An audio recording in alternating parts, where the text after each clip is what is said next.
It's the grandson of Right Thought. Welcome to the School of Marvelous Light, little flock. Consider what's holding you back today. We've been talking about your standing with the Father and your relationship with the Father, and whether or not you're resting in that relationship or you're laboring to form a relationship. If you're laboring to form a relationship or to make sure a relationship, then you're going to feel like there's something holding you back. You're going to feel like there's something keeping you always from being perfect. You see? And once you realize what that enemy is that's been holding you back your whole life, it releases you from any outward feeling of hatred for another, malice or bitterness, blame, in other words. It goes away once you understand where the hindrance is coming from, which is what's causing you bitterness. It's being hindered. It's from not feeling like it's completed or it's done. You see? And we often use this word when we greet each other or when we see each other. It's shalom or shalom. What does that word mean, little flock? People would say it means peace. And it does, because that's the feeling you feel once something is what? It's completed. You see? The week is completed when you rest. Is that true or is that not true? The seventh day is the day of rest. It's holy. It's set apart for that reason. Resting is set apart. You see? For the peaceful, for the ones who are resting, knowing that the work is done. You see it? It's set apart for them. That's why you do all your work in 6 days. But when you come to the seventh, you rest and you rest from your labors. You see it? So everything that we did of the old was a sign of the new, or a sign of the spiritual. You see it? And so we rest in our relationship with the Father. But if you cannot, something is hindering you.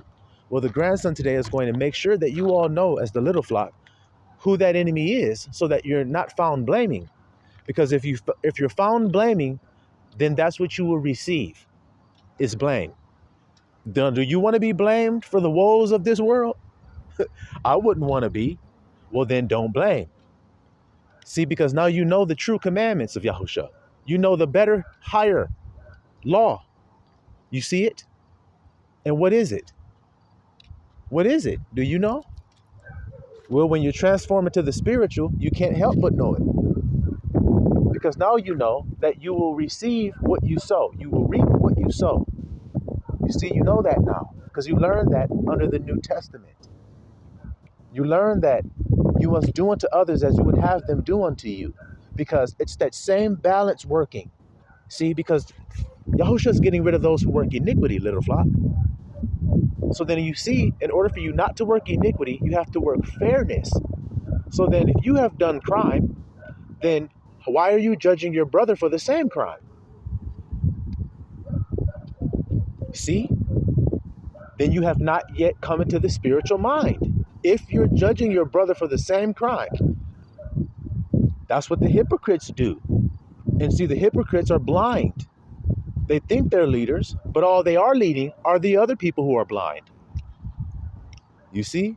Like we were talking about our last video. People that are blind judge outward appearance, thinking that they see. Now read the scripture and see if it matches up with what I just told you about. There are those thinking that they see that actually can't. There are those who think that they hear but actually don't. Having ears, they hear not. Having eyes, they see not. Isn't that true? Okay, then. You see it? So what is this enemy? Well, when you read Revelation, you read about this great celebration going on, right? And what is this celebration about? It is about the accuser of the brethren. Stop. Brethren? That's right. So the brethren are those of the household of faith. You see, like Yahusha said, my mother and my brother are those who do the will of Abba. You see it? It is impossible to please him without faith. So in order for you to do the will, you must be doing it faithfully or doing it by faith. You see it? So we see that if a man can't have faith or he does not have faith, then he can't please God. He can't enter the spiritual because he must believe that God is, and God is a rewarder of those who diligently seek him. You see it? So now we read in Revelation about this great celebration because the accuser of the brethren has been cast down. He's been what, little flock? He's been cast down. Now, the key word there is the accuser. So now, little flock, that means the whole time, if they're celebrating, the saints are celebrating because this enemy has been cast down, then that means that the whole time that they have been living, there has been an accuser accusing them of what? What do you think, little flock? The same accuser that's accusing you on a daily basis, right? What is he accusing you of? I already know. I just want to see if you know. Not being good enough, not being righteous enough, not being clean enough, not being enough, not enough. Do you understand what the grandson is telling to you today? That's the accuser of the brethren. Now, who is that that's telling you that every single day? You did something and then the accuser comes and says, look what you did. See, now you're not right with God. That's the accuser. Where is that going on at? I bet you it's going on inside of you. So then you can't deny that what the grandson is telling you is right and that you need to be liberated from that guy. Don't you? Yeah, that's the slave master that you're enslaved to, that Yahusha said he came to set the captives free from. See how they can't see their captor? See how they can't see their slave master? You see? They don't know where he's at. They don't even know that they're in slavery. Isn't that what the children of Israel said to Yahusha? We've been in slavery to no man. We've been in bondage to no man. And you say, you come to set us free. See? Not realizing that they're slaves to sin because they're slaves to the carnal mind. That's the accuser of the brethren. And when the carnal mind is no longer speaking and has been silenced, don't you think you're going to celebrate? When you no longer have that accusing ass voice over you, judging every single thing that you do is wrong and bad and not good enough, that God won't accept you. And as long as he can get you to convince you of that, guess what? He's got you in bondage. Why? Because as a man thinketh, so is he. So if he convinces you to accept his thoughts that he's feeding you, which are the accusations. So if he says you're not good enough, if he can cause you to believe that you're not, then you're not. You're not. It's not that you're not because he said you're not. Hear this good when I'm telling you, little flock. Hear it. It's not that you're not good enough because he said you're not good enough. It's you're not good enough because you believe what he said. And the way that you show you love Father is by listening and believing what he said.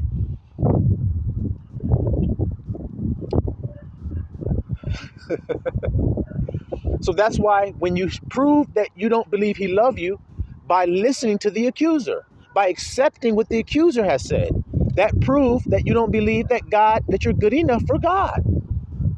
That's what's proving it, your belief in that accuser's voice. And that's why it says the accuser was cast down and there was great celebration because there was no more of that. You didn't do this good enough. You didn't do that good enough. You didn't do this good enough. Watch how I'm going to prove it to you. Yahusha said, you generation of vipers, you are of your father, the devil. You hear that, guys? You are of your father, the devil. So now, what did I just tell you the father was doing? You're not good enough. You didn't do this good enough. You didn't do that right. The Father's not going to accept you because this. The Father's not going to accept you because that. The Father's not going to accept you because this. Who does that sound like in the Bible? The children, they were called Pharisees and Sadducees and scribes. Were they talking like that? Were they being the accusers of the brethren? Were they? What was Saul doing before he was converted into Paul? He was persecuting the brethren.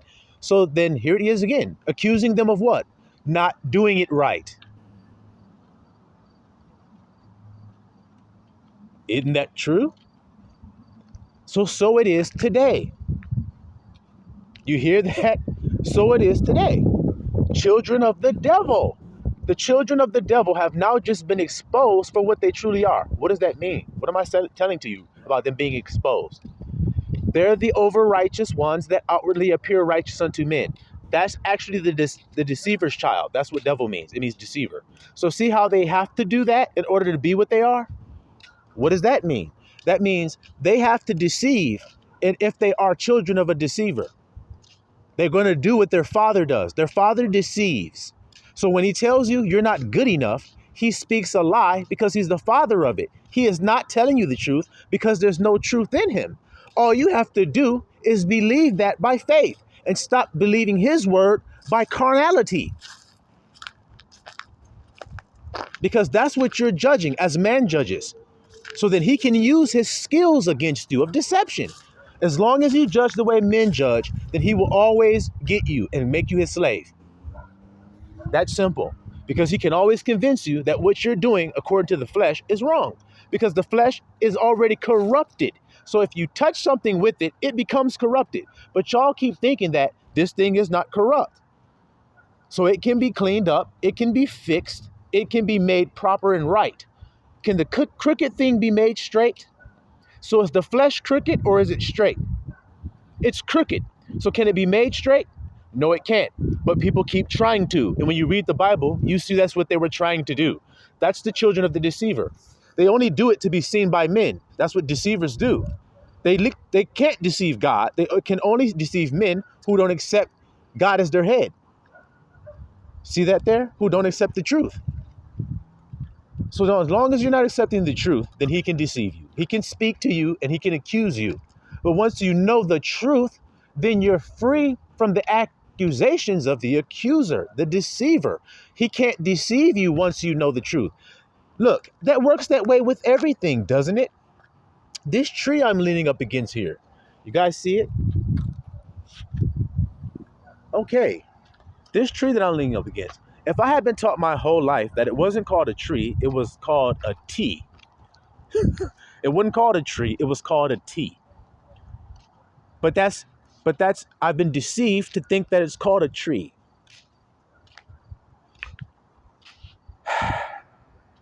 So when I'm walking with some people one day, I say, hey, look, guys, it's a tree. They say, what are you talking about? What are you talking about, a tree? Yeah. Look, you don't see the tree? No, I don't see it. What is a tree? This thing right here. Oh, you mean the T. Oh, no wonder. Yeah. You were saying T. It's called a T. Do you understand what I'm saying there, little flockulators? You think you're right, but you're wrong. You're fully convinced that you're right, but you were deceived. Somebody lied to you and told you the false name, but you believe that that's what it was. But once you found out it was called a T and no longer a tree, see? Then what happened? When you went back to that person that told you it was called a tree, you said, hey, it was called a T, man. Why did you tell me it was called a tree? See, the gig is up. The deception is up. Oh, shit, you figured out the truth, huh? Yeah. Oh, shit, so then my little deception doesn't work anymore, does it? No, it doesn't. I know the correct. And it happens to us in our lives, so there's no need in acting funny about it. When we're living life, we think we may know something, and then we find out we didn't know what we thought we knew, and we're corrected. Do you see it? If you're prideful, then you can't go through that process. You just refuse to accept that you didn't know. But if you're not prideful, but yet humble, then you can accept it and say, okay, I didn't know what I thought I knew. I was wrong there. But now that I know the truth, I can't be deceived. This is why the grandson always implores you all to study what love is. It's right there in the Bible. It tells you in great detail what love is. It lists it.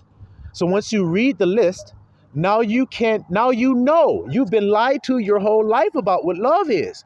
So if you've been lied to your whole life about what love is, then that means you've been lied to your whole life about what God is. And what you've been taught what love is conditional love. If you do this for me, then I will love you in exchange. Not unconditional love. I love you because you are. I love you because you exist. Now, what's the Father's name? I am. I exist. See? See it? But y'all want to love after I am starts to do something. So that's where you love your child? You didn't love your newborn. You didn't love him when he was a newborn, an infant, or a toddler. You only started to love him after he became a child that was capable of walking around and completing tasks for you? That's when you started loving the child? Or did you love him because he was? See? See what I'm trying to say? But y'all got tricked into a works-based God. And y'all still believe God is work-based, even though I'm telling you that's not my father. My father is not about work-based. It's faith-based. And he made it so clear over and over before he even gave Israel the law. Faith pleased God. So then, what in the hell are y'all doing? Look at this nigga up here, y'all. I don't even know if y'all can see him. Nigga up here putting a spray tag on the building up here and shit. So do y'all hear what I'm saying today? Faith please God. It will please God. It has pleased God. That's why the Son of Man is looking for faith. Isn't that what Yahusha said? He's looking for faith. Shall he find faith? O ye of little faith. Your faith have saved thee. What do you guys want me to say? What do you want me to say other than the truth? But like I say, you've been deceived into a work-based love. If I do good, then my father will love me. You didn't read about Esau and Jacob and why God loved Jacob before he had done anything? You didn't read that so that his election might stand? That's what it says. So then he didn't do anything. So then why did God choose Jacob and hate Esau? Why?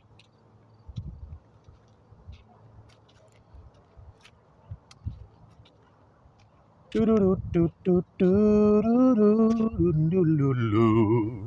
what do we read about Esau? He hates his brother with a perpetual hatred, and God hates him because you get what you give. I don't know how you guys can hear it. You get what you give. So if you give great forgiveness, you will get it. You will be sinless if you forgive all sin, because the Father will forgive all of yours. And when you forgive much, when you are forgiven much, the result is you love much. That's scripture.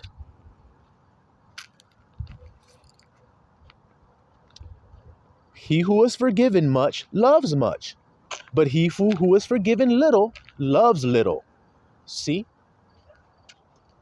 Do you see what I'm trying to say? So now, if you go along forgiving much, then what's going to happen for you? That same thing. But if you go along blaming, if you go along being critical much, then what's going to happen to you? You will be criticized much by God. And then you're going to say, well, why? Because I will give you what you give. Isn't that obvious? So then what's so strange about what you should do every day? What do you want every day? Do you want rudiments being done to you? Or do you want things being done out of the sheer love that someone has for you? Do you want them just doing it because it's supposed to be done? So your wife just cooks the meal, doesn't speak to you, doesn't show any love or anything about doing it. She just takes the plate, slides in front of you at the dinner table, turns around and walks off. And then you go, well, damn, why'd you have to do it like that? She's like, well, I fed you. I did what you asked me to do. I cooked your meal for you. I cooked dinner. You're going to say, but why'd you have to do it? All begrudgingly is the word the Bible uses. Begrudgingly.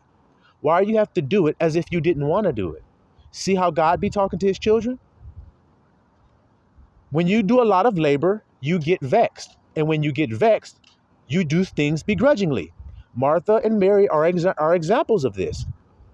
Martha's working and working and working. See the difference between the two? Mary's resting at the feet of Yahusha. Martha sees Mary resting and gets indignant. See, I don't know. I want to stop because even people that hear this still don't get it. How come Mary wasn't indignant with Martha? Answer it. because I told you what happens. When you're resting, you're peaceful and you're calm. And you can love your neighbors when you're peaceful and calm and treat them good because your energy affects others. So if you're in a peaceful state, that energy is going to irritate a person who is in a frantic, overworked state.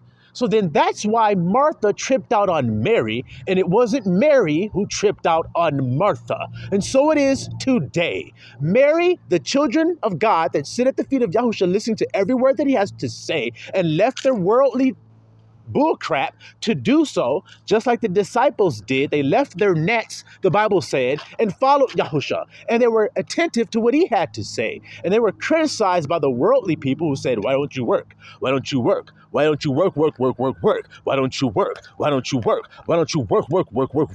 Why don't you talk to the Lord of the Sabbath? And maybe he can explain it to you. Oh, you called him the Lord of the Sabbath. He called him the Lord of the Sabbath. I'm just reminding you that he said it. Skeet dee can you shoot bullets at me? No, you can't, because when you shoot them, they fall to their knees because they can't do nothing with Yahusha and me. Bullets fall to their damn knees when you shoot them at me because they can't do shit with Yahusha and me. Everything that I live, do, say, and whatever else you want to say about what this body when you're doing it is fortified by Yahusha because he's my head. So then if he tells me what to do, when I go to do it, I don't have to have fear. That's called trust. And that's what humanity just doesn't have. That's why they don't have faith. It's because they don't have trust. And how do I know? Because my people are the people of God. And what was wrong with them? They entered not in for unbelief. So you're telling me we're standing up on a high peak looking down at a valley filled with vast riches. We just came from another valley over there of desolation and emptiness and poverty. And I get up on this mountain and Yahusha says to me, hey, look, grandson, it's all for you. Go ahead and grab it. You think I'm going to say there's no way that's for me? What would make me say that? Probably because I don't believe I'm worthy. Probably because I don't believe I deserve anything good. Why wouldn't I? Because the accuser has tore my ass up so bad and sifted me like wheat mentally that I don't believe I'm worth a fuck.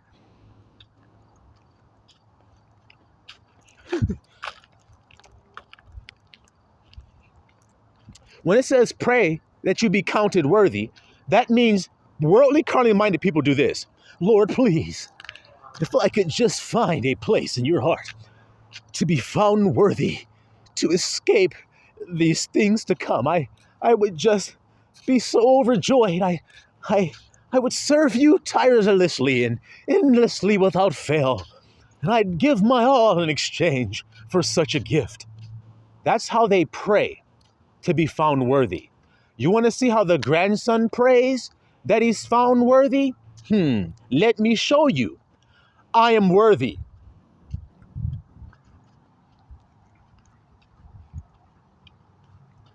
I am worthy to escape all of these things that come upon the earth. Yippee, dat gum skippy. I'm so glad that I am able to escape all of that bull crap that they're going through. I'm so happy that that's possible. And it's only possible, Father, through your tender grace and mercy for me, or else I'd be super crispy as well. But I'm not, all due to your love for me, Father. Thank you for proving to me just how much you love me by lifting me out of that cesspool of nonsense, shaking me off of all of my impurities, insecurities, dumb shit, and doo-doo, shaking me clean, baptizing me, washing me with the word, and making me a new creature through the baptism of the Ruach HaKodesh. Purified, pure gold, now made an acceptable man, able to open his mouth now. Because if Christ ain't your head, and the head of God, and Christ is God, then that means you're not getting your stuff from God if Christ ain't your head. So then you ain't no need in you opening your mouth. You ain't acceptable enough to do it. But if Christ is your head, then you got God. Because if you got the Son, you got the Father. Because they come together. They're inseparable. You see it there, little flockulators? It ain't hard to understand. It's about trust. Do you trust God? Do you trust that he loves you? Do you believe that he got you? Well, if that's the case, then set me on the battlefield, put 10,000 at my right hand. Come on, niggas. Come on down like the price is right. And I'm going to make sure that I slice and damn dice without thinking about what you're doing, because what you're doing is irrelevant when I know within myself that you're going to fall by the damn wayside as I trample your dust into ashes underneath my bare feet. And then I continue to go forward through your men as if they're butter on a hot summer's damn day. And I'm slicing and dicing without a thought because I don't give a damn about what a nigga weaker than me can do to me when I'm fighting. I'm only concerned with what I'm going to do and what offensive maneuvers I'm going to pull on that bitch ass nigga as he's falling before me with a split down the middle of his shit and his head open up like a fucking fish that been put out of water made for some fucking fish and fries, nigga.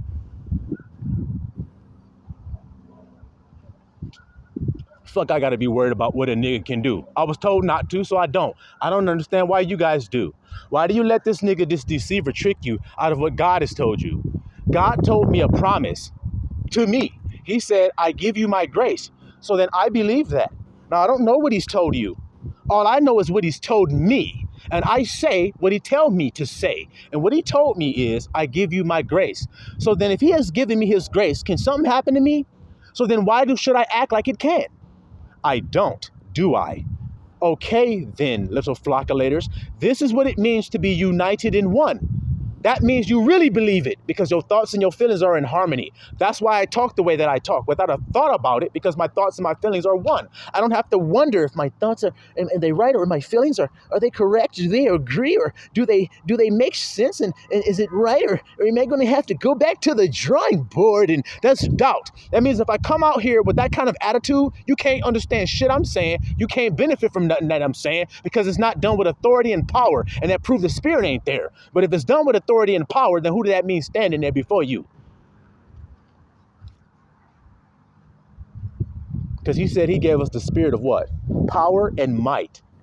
Not of fear. Fear has doubt. That shit has torment. Shit has agonia, as the Bible calls it. Agonia, your stomach sinking and shit.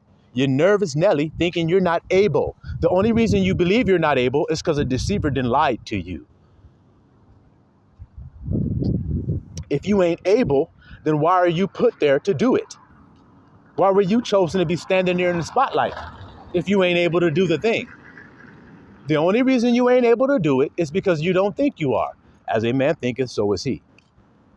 And the reason why you don't think you are, because there's a thief. Because look, if you believe you can do it and then you do it confidently, then you'll get the benefits of that. You'll get the reward. If there's a thief prowling around looking to steal, then isn't he going to steal that reward from you? Yeah, if you let that nigga, if you let him. But why? Why let a nigga steal something from you that is belong to you? That's what you do with your crib. That's what you do with your car. That's what you do with your woman. You just let another nigga walk up in the house, say, hey, how you doing, sir? That's a fine ass woman you got there in that bedroom. I'll be back after I go in there and take care of that. And you're just going to let him go in there and go do it? Well, that's what you're doing when you listen to that nigga instead of God. You let him come right into your house. He says he can't break your house up unless the strong man is bound. So that means you don't have faith, which can also be translated trust in God. So you don't have faith and no belief and no promise that he told you and nothing he gave to you. You don't believe it. So then you don't believe you're worthy of it. That means you don't believe you have it. So then God gave it to you in vain? That what you're saying? He said his word purpose what he said. So his promise is going to do what it's going to do. It ain't nothing you can do to stop it. But you letting some deceiver make you believe that you can do something. Oh, I'm so bad. Does God say you're bad? That's what you need to be asking. Why does your judgment outweigh what Abba says about you? Just like the Israelites. God doesn't love us. God said he does. So then let me see. The Bible says, let every man be a liar and let God be true. So then I shall. Men don't think God loves them. I know he does. So then I accept it. You cannot, but I will straight up take my sword, strap it onto my thigh. I will look over at my homeboy, Caleb, over there next to me and say, hey, let's me and you go in here and take these motherfuckers down. If it takes just the two of us, let's do it. One shall chase 1,000, two shall chase 10,000. So let's go chase. If it gotta be like that, it gotta be like that, y'all. You see what I'm trying to say to you? If I have to be walking in there by my damn self, then I shall. Because I'm not gonna let no thief steal my damn jewels. I'm not gonna let no nigga come in my house, lay with my woman, wipe his dick off with my wash rag, and then throw it at my face and walk out of my house. You gonna let a nigga do that to you? You gonna let a nigga do that to you? You gonna play the harlot still? Are you gonna do it? I ain't. You gonna be the cuckold? Just sitting by, letting your life get raped and raped and raped, having no compassion on that man you say you are or that woman you say you are. You just let the devil lead that person wherever they want instead of stepping into the throne room and fighting for your bride and saying, no, she ain't listening to you no goddamn more. She will only listen to me thus forth. She will only trust me, which means believe me from here forward. So then that's what happened to me. So then what should happen for you? The same, I'd say. You need to come out of her, the world of disbelief, the world of faithlessness, and the world of fear, because that's what's got you niggas in bondage. You're so skeptical about your relationship with God. Told you that. And people think they don't say that they are, so no one knows that they are. I can see that you are by how much you labor. When you have a guest coming over, when you're done cleaning and everything's done, the food's cooked and everything's prepped perfectly, don't you sit back and have a glass of wine and just rest and wait for your guest to come? But when you get a call, oh shit, the guest is coming up the street, and you haven't done anything yet, what do you start doing? You start frantically jumping up, trying to get shit done.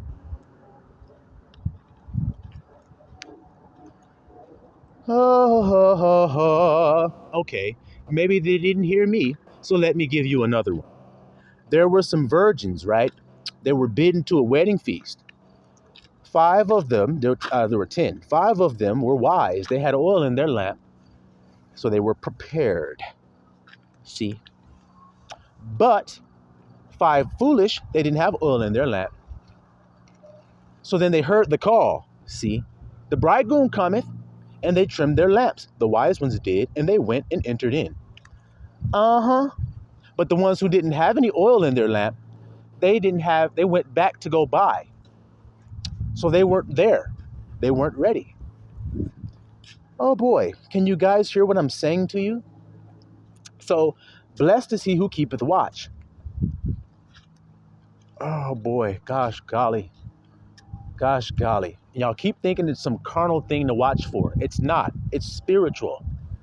It's a spiritual awakening that needs to be watched out for. Because when you see that happening, know that the kingdom of heaven is at hand. That's why you see an awakening taking place. And the whole world knows that it's taking place. The whole world knows. So if the Negroes are waking up to who they actually are, then that means there are some very high elevated seats that some Negroes fell from that they're going to come back hungrily for, like the grandson is. I know my seat, so give it to me and give it all to me. That's my attitude about it. I won't rest until I'm sitting there. Now, when I say I won't rest until I'm sitting there, what does that mean? That means I will not stop praying that prayer that I pray until it is. And what is the prayer that the grandson prays? I am sitting in my throne. I am ruling with a rod of iron. See, I'm not waiting to look like I am to do it. Fuck that. I used to do that, and that didn't benefit me in my life. I'm not waiting to look like I'm that guy in order to say it to you and do the work. Nope, I'm doing it by faith because I know who I am, and I am sitting in that throne of judgment, ruling with the rod of iron over the nations that I asked for as an inheritance. I asked for them because he told me that he'd give them if you ask. So I believe, and it's that simple. If I believe my father loved me, I believe he'll give me anything I ask for. That's what Yahusha, attitude he got. So if you Yahushas, you should have the attitude he got. And so if y'all think y'all are all Yahushas and I'm not because I seem to be filthy to you all, then what is that telling you? You didn't judged wrong because you can't do what I'm doing. So then if you can't do what I'm doing, then how how are you what I am and I'm not?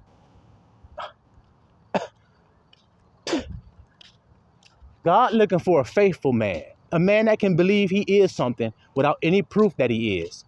So the man that he's looking for is a man that believes that he's loved by God, even though there isn't any proof that he is loved by God. He knows it. So knowing it causes the proof to surface. That's what I'm telling you. You have to feel it inside before it manifests outside. So you want the outward manifestation so that it can prove it to you. Did you hear what I just told you? How it actually works? You guys are hard-headed. God said that. So y'all don't like the way it works. I understand. It's because of the world you were brought up in. I understand. But that don't mean that what I'm telling you isn't true. It's still true what I'm saying. Y'all hear me, little flockulators? It's still true. So now, if you seek what you seek by faith, then that means that you assume that it's already completed. That's what it means to seek something by faith. You assume it, which means you feel and exist as though it already is.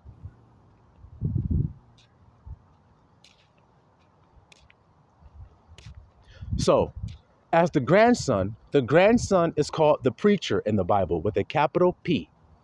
So that means he has a specific thing he preaches to the people because he has a specific wisdom among his people. He's elevated in wisdom, the grandson is. I told you all this is in the Bible. It's all right there if you guys want to go back and rehash it if you need to. So then, because of that, he's called a preacher with a capital P. Then that means what I do must line up with that if I am who I say I am. That means I must be able to preach with a capital P. That means when people hear me preach, they say, yes, I've heard preachers, but he is a different kind of preacher. He's a preacher with a capital P. See it? And it's not because of what they saw with their eyes, it's what they felt by what they heard. See it? Their spirit bore witness with my spirit. That's how it works. That's how it works. So do you hear what I'm saying to you today, little flock? You can't do anything with confidence if you don't believe that you are that thing. That's why God says, you giving me all these offerings that don't want that shit. Anything done with doubt is a jacked up and stanking. I don't want that. It make it stank. Just like I told you when your wife cooked your meal, but she don't feel like cooking it and don't want to. You don't want her to make it for you anymore. You're just like, maybe you should just wait till you feel better to cook the shit. Right? That's how Abba feels about you guys. When you pray to me, why don't you pray believing? In other words, rejoicing and being glad that I've already done it. Just like the woman cooking the meal. Why don't you cook it and rejoice and sing and have some music playing and dancing when you cooking it for me, baby? I know it's going to be at the right ingredients in it now because it got the salt in it. But it's lacking the salt when you're just slamming pans together, cracking the fucking eggs, looking at me in the corner of your eye and shit. I don't want those eggs anymore. What the shit? I'm afraid you might put some voodoo shit up in that spaghetti. I'm good. You know what I'm saying? Little flockulators? You know what I'm saying? So now, do God love you? What's your answer? Yes or no? Let your yea be yea and your nay be nay. And watch this, little flock, before I finish this message. This is so important that you guys understand this, and it will help you whenever you struggle with something. Because we all got our struggles with something. Something is trying to make us impatient. Something tries to make us upset. Something trying to make us feel sad. Something's trying to make us feel low. Or as Yahusha said, there's enough evil in the day. But listen at this little nugget of wisdom. It will help you. Once you have decided and judged a thing, be single-minded concerning it. Don't be double-minded. Now, I'm going to give you an example just so that you can really understand it totally, what I'm saying to you. Say you have a friend, and say you have judged your friend to be loyal, trustworthy, loving, and kind. Okay? That's how you've judged your friend. So now, don't be double-minded, which means if he does something that appears as though he's not trustworthy or not loyal, Don't switch your judgment of him because of his act. I hope you can hear this because this is what God does with us. Don't change your judgment of him because of the act. You see it? If you have aught with your brother, reconcile. So now he's not changed from being loyal. You just remind him that he is. Like God is trying to do with all of his children. You remind your friend that you love him. You don't make him feel like you hate him because he did an act that you hate. We all do it. So it's best that you say, well, brother, I understand you did something that seemed disloyal, but I forgive you for it. And I don't keep a record of wrong. So therefore, my idea of who you are has not changed. I still believe that you're my loyal friend. But go and sin no more, brother. That's simple. That's what Yahushua taught us. See it? So if you do that, then God, if you can do that, you think you're better than God? You can actually do that. You can love that good. You can do it. So then you think you're better than God? So then God can't love you better than that? If you can forgive 70 times 70 offenses, God can't forgive you? It's only because you won't forgive is why God won't forgive you. So once a person hears that, what must they do? Forgive everybody. But how many people hold grudges? So then how many people will get a grudge held against them? That's simple. That's simple. Because you're praying by what you think feelingly. What you feel, what you respond to feelingly to what you think makes it. That's why the deceiver offers you an alternative to the peace God offers. That's why. That's why. He offers you a temptation, something to tempt you out, just so he can steal your peace. You see it? Martha. Hey, Mary, why don't you come help me work? Leave Mary alone, Yahushua said. See it? See? For she hath chosen that good part that will not be taken away from her. If you wash all the dishes and you feel very good and accomplished because you did that, and you hang your rag up all nice over the little hanger and everything, and you make sure all the dishes are all squared away and put into the cabinets all perfectly and shit, wait a couple of hours and then look in the sink. So the feeling of joy you had for washing all those dishes is now taken away from you because you got to do it again. But what Yahushua give you, you ain't got to do it again.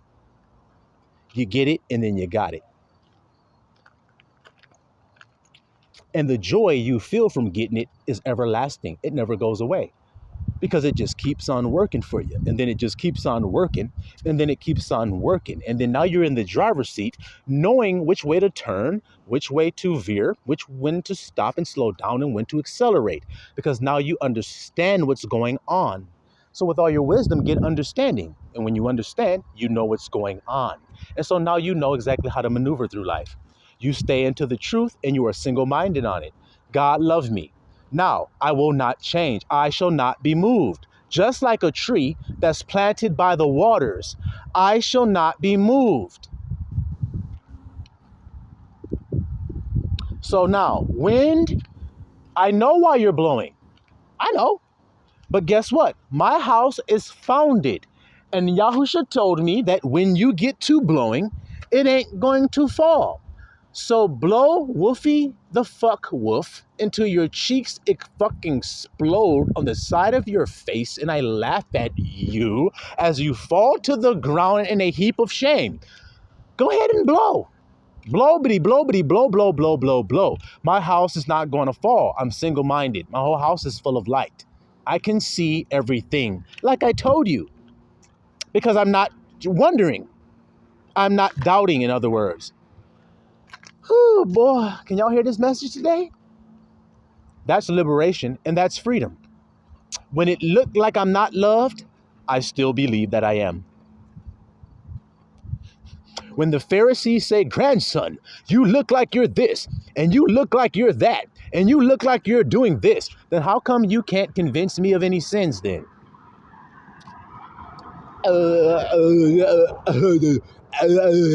How come when you come to me to ask me questions, how come you say, I know you're great teacher, bro. You know this stuff. You're teaching right, man. Good gracious, you preach a great lesson. I tell you that. How come you say that? If I'm wrong. Because you judge outward appearance, don't you? Yeah, you do. Yeah, you do. Silly rabbit, if you ask me. Judge righteous judgment, Yahusha said. Why'd he say that if you guys were? See how my attitude is? See it? You guys are in this world trying to be friends with it. Why? You know what the scripture I'm about to quote is, don't you? Friendship with the world is hatred against God. So then I simply accept it. Why do you guys struggle trying to be friends still? But I want the love. You want the love of men? The love of men is fake. It's feigned. It's not real. It's phony. It's conditional. Look how many people have had great success in life, risen to a very high position in life, and all the people that came and swarmed around them because they were elevated. And then when they fell down from that elevated state, where were all their friends at? Where was all that entourage? Where was all of those groupies? Where was all of the hot girls? Where were they? Nowhere to be damn found. Why?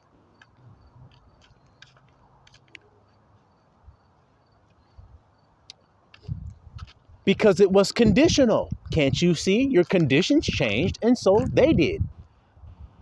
Can't you see it? All right, then. That's the kind of love you want? Because that's the kind of love the world offers. Okay, I don't want that. So then I don't give a damn if they love me. Matter of fact, I marvel not when they hate me. See how I'm listening to Yahusha about every single aspect of my life? See how the devil can't accuse you when you listen to Yahusha? He said, if you keep my sayings, you shall never see death. So now, like I said, before I end this message, little flock, decide something. This is the nugget of wisdom. Again, I'm giving it to you again. Decide what something is and then stick to it no matter what it does. And when it does the thing that doesn't match up with what you have claimed about it, forgive it. Yahusha did. While we were yet enemies, he died for us. You didn't know that sometime you can have an enemy and they can turn out to be your best friend? Usually enemies are enemies because they covet a trait of the other. They envy something about that other person. In other words, they wish they had an aspect of that other person. Well, if you were friends, then you could gain it from each other. So that's why when you decide to turn around and be friends, like we used to do when we were kids, you get into a fight, you get up, you shake hands and say, man, damn, you got some fucking skills, man. Shit. I mean, damn, I'm sorry I had to bust your ass, but you kind of got my ass there a couple of times. You're a tough son of a gun. Shit, you kept coming. That's the kind of friend I want. Shit. See? So there's no need in us to fight and envy and covet. It's better for us to come together and share. Isn't that true? All right then, little flock. That's what the grandson doing. He's sharing with you the value that he has. If I had billions of dollars, then I would share it the same way that I am with this. How do I know? Because Yahushua said, I'm going to give you these treasures so that you can be a steward over them. And I want you to be a good steward over them. So then show me that you would be. Show me that you would be a cheerful giver of the things that I give you. So that when I give you heavenly things, then you can give it freely. But if you can't give freely earthly things, then you can't give freely spiritual things. But if I prove to Abba first that I can give freely spiritual things, then he'll add the carnal things to my life so that I can spread that fairly and freely like I do everything else that I've proven already that I'm willing to do by faith. See it? It ain't hard to understand, little flock. So y'all be blessed today and believe what you are and be single-minded, because the tempter will only come to try to make you double-minded. He's going to give you an option. You're not loved. And if you start to believe it, well, I can't be, because look, you're looking at them winning the wave. Fuck them winning the wave. Can't bring my house down. I told you, that nigga can blow till the shit pop. Let the shit pop. Don't feel no compassion for that wolf. What the fuck that wolf coming over here to the sheepfold for anyway? To do something good? To offer to protect us? The wolf comes to the sheep like, yes.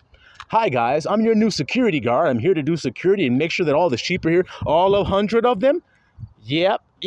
Wait. Okay, there's no lost sheep. Okay, we got all 100. Everybody's collected here. All right. Everybody just relax. I'll be here to watch and make sure everything's good. Go ahead and go to sleep. Take a nap if you want to. Relax and kick back. Because I'm here to protect you guys and make sure that nothing happens to you, all right? You gonna believe that sucker or what? I don't. I just be looking at that nigga the whole time he talking like this. And then as soon as he gets done talking, I turn my back like this. And when I turn back around, that little lamb face that he saw, it's a lion face with a big ass mane now. I said, do you want me to transform the rest of my body? Or showing you my true face? Is that enough for you to get the fuck on from us? Yes, sir. It's definitely enough for me to get the fuck on from you guys. Little flock, it's all good. I'm not your security guard anymore. It seems you already got one. I'm going to go ahead and go this way before that security guard jumps on my ass. So long, guys. Toodaloo. All right, then. Y'all hear that little flock? Y'all hear it? Yeah. I'm a bully when it comes to the little flock. I don't want nobody touching the little flock. You see it? Just like Yahusha, man. I'm going to be just like him when it comes to the little flock. You see? Love much. Shit, ain't nothing more valuable than that. Salawam, Mr. Allah.